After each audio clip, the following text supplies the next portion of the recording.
Ain't no stopping us now. Praise the Lord, everyone. To close out Black History Month, we came up with a group of prominent Black history makers.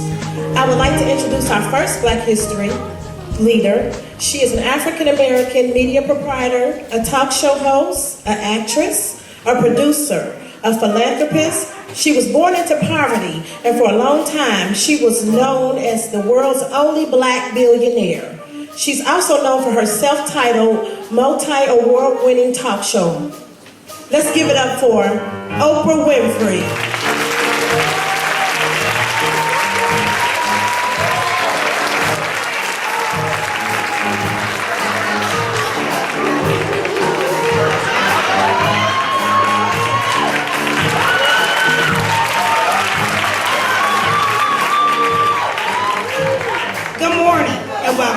Today on the show, we're going to take you back in history. I have some very special guests here today that paved the way for us in Black history.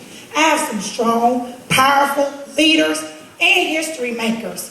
Get ready as I bring out my first guest and a dear friend of mine, Mr. Bill Cosby.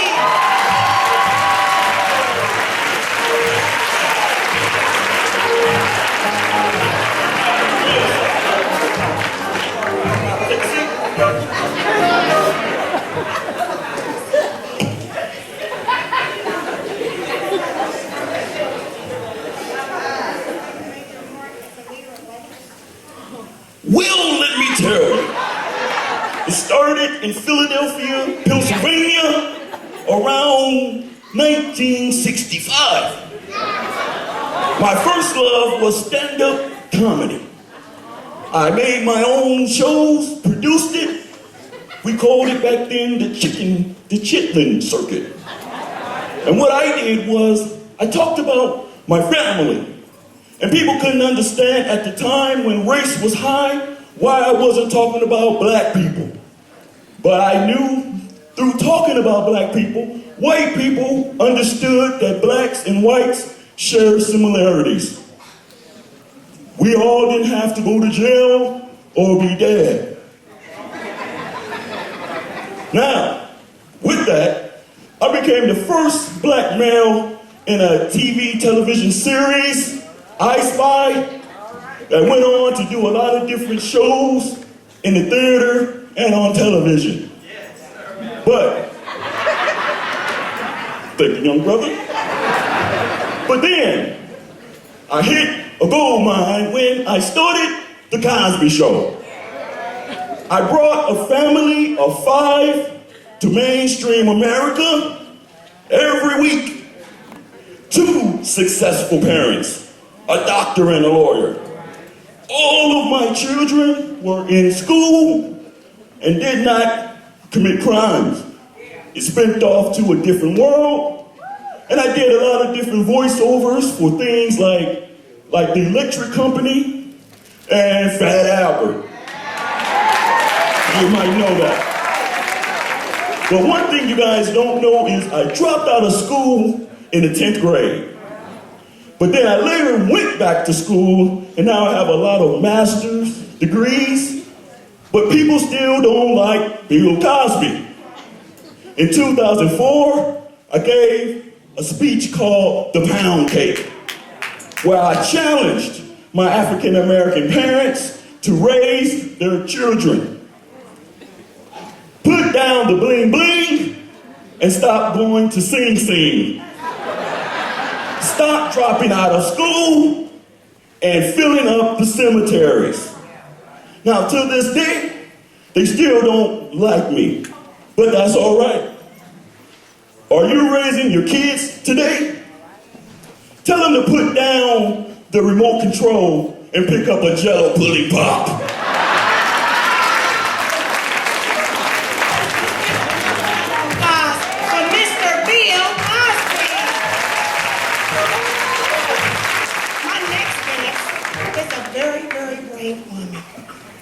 She said I was not getting up.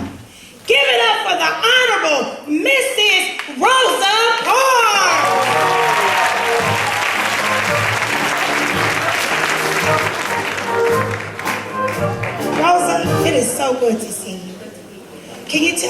audience today how you became the Honorable Mrs. Rosa Parks? I'll be pleased to.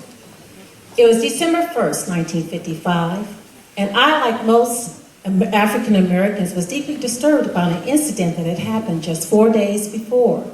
The murder of Emmett Till, a 14-year-old black male who was murdered by a white man who thought he had been flirting with a white woman. As I left work that day, I boarded the bus, paid my fare, and sat down in a seat that wasn't reserved for whites only.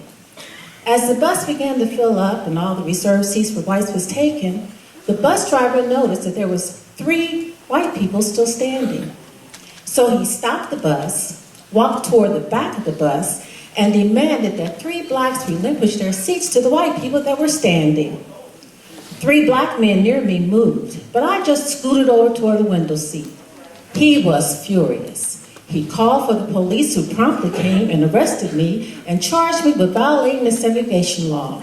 I became prisoner number 7053. Oprah, people always say that I didn't give up my seat that day because I was tired. But that isn't true. I wasn't physically tired.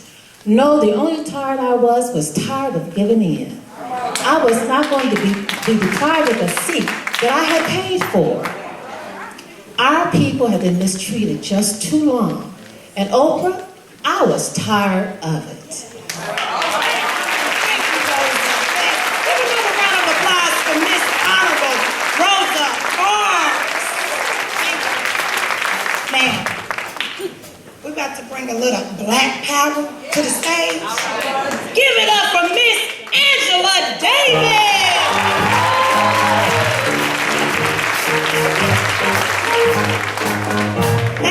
Thank you, Angela, for coming out today.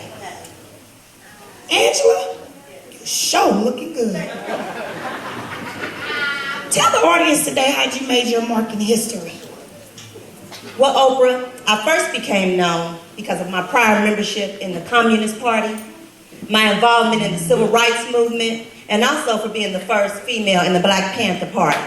However, I'm best identified for being the 3rd woman on the FBI's most wanted fugitive list back in the 70s. Because of my passion for equality and justice, I became known as a bit of a rebel. But don't misunderstand. I'm more than just a radical rebel with a cause. I'm also a political activist, a distinguished scholar, and an author. Because of my efforts, I am a key factor as to why African American and women's studies are offered more widely across this country. So the fight continues. Power to the people. Thank you. Yes, thank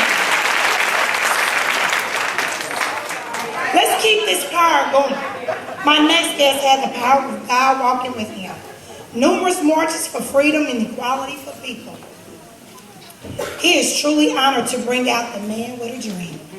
Let's give it up for Mr. Dr. King!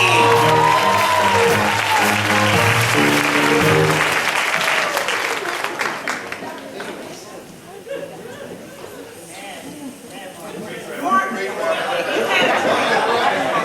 tell the audience how you made your mark in history. Well, Oprah, I had a dream. I had a dream that my little children will one day live in a nation where they're not judged by the color of their skin, but by the contents of their character. And that all men and women, all race, will be able to fellowship together and live together.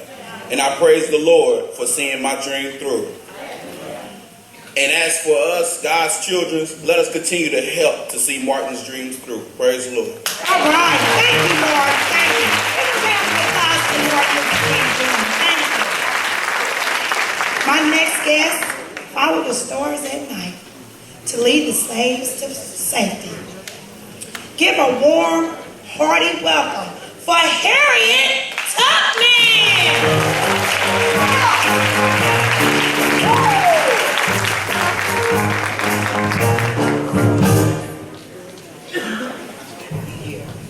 Wow, Ms. Tubman, can you tell our audience today how you led the slaves to safety? We love you, Harriet! Thank you. Hallelujah.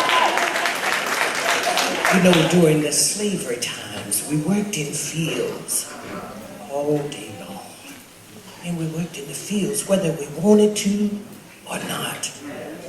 Whether we were sick or not. We carried buckets on our backs. Because Master said that's what we should do. So we did it. Day in and day out. Well, I kind of got tired of that day in and day out. Talking to my father, he taught me how to go through the woods and hide. And he said, if ever you decide to leave, follow the North Star. So that particular day, that's what I did. I don't want you to think it's so simple, because it was not. It was hard going through, hiding to escape the massa. You heard of the Underground Railroad? That's where I escaped to.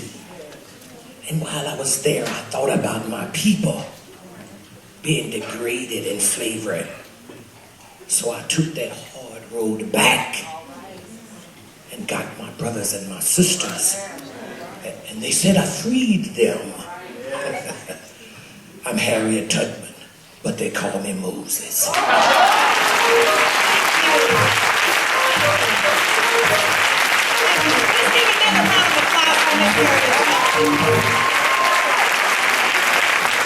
My next guest is and was a radical brother. Let's give it up for Malcolm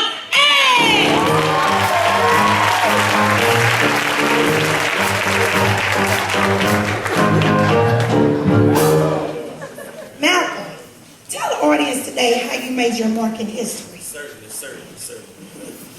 I was a smart and focused student, prepared to graduate in the top of my class. When my professor told me that my dream of becoming a lawyer was not a realistic goal for a nigger, I was outraged. I began to commit several petty crimes and form various narcotic, prostitution, and gambling rings. While in prison, I began to study the teachings of the Nation of Islam leader Elijah Muhammad, who taught me that the white society was pushing to hold us black folks down and to keep us from achieving political, economical, and social success. Once released, I began to start my quest for black power and founded the Black Panthers. My brother. I am Malcolm X.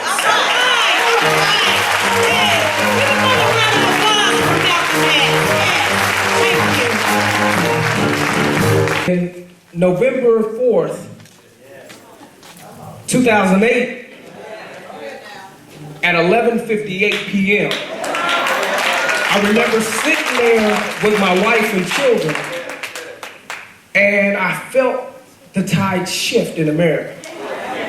I was really wondering, I was sitting there wondering, I asked myself this question: is America really ready? Ready for what, you ask? Ready for change. On November 5th, 2008, 12:01 a.m., as all the votes were tallied up, America had finally made its decision. They voted in the first African-American president of the United States of America.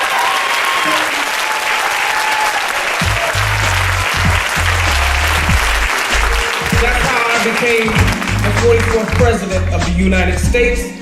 And with your help and the voters, as long as you're registered before April 6th of this year, you can make sure that I have a second term.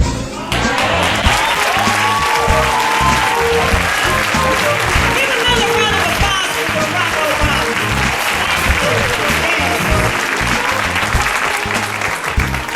Well, let's give one more round of applause for my guest.